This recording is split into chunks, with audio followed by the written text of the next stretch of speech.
कसे काय मंडळी, तर सगळ्यांका भरले आमच्या रिक्षामध्ये. तर आपण चाललो कुडाळ. रात्रीचो टाईम होतो. तर सगळ्यात पहिलं कुडामध्ये गेल्यानंतर भेटले माझ्या मित्राक आणि तर आपण इल्लो कुडामधला रोटरी महोत्सव बघू. तो असा करेक्ट 31 डिसेंबरपर्यंत. सगळ्यात पहिलं आम्ही काढलो तिकीट आणि आतमध्ये येतो तोपर्यंतच भेटले आपल्यावरती प्रेम करणारे. तर खूपच भारी वाटलं. या साईड मस्त असं स्टेज आणि गर्दी तर लोकांची होतीच आणि याच्यावरती सगळे सांस्कृतिक कार्यक्रम चालू असतात. तर आईचं लक्ष पडलो या कापसाकडे. याच्याशी किती जणांची आठवणी जोडलेल्या असतात कमेंट करून मात्र नक्की सांगा. त्याच्यानंतर भेटले आपण छोटे छोटे क्यूट सबस्क्रायबर. त्यांना भेटानंतर एकच नंबर वाटला.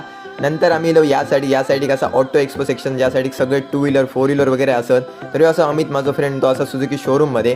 तर आम्ही बघितलो 20 स्टॉम गाडी सुझुकीची. ती ऑफ रोडिंगसाठी एकच नंबर असा. नंतर बघितलो आपली ड्रीम कार थार. तर किती जणांना थार आवडता कमेंट करून नक्की सांगा. इसाईड मस्तपैकी सेल्फी पॉईंट केलेलं असं. ते आईचे थोडे फोटो काढलो आणि लागलेली भूक. तर आम्ही इलो या हॉटेलमध्ये आणि इल्यानंतर आम्ही ट्राय केलं मोमोज. आणि मोमोज आम्ही पहिल्यांदा ट्राय करी होतो. तर टेस्ट ओव्हरऑल एकच नंबर होती.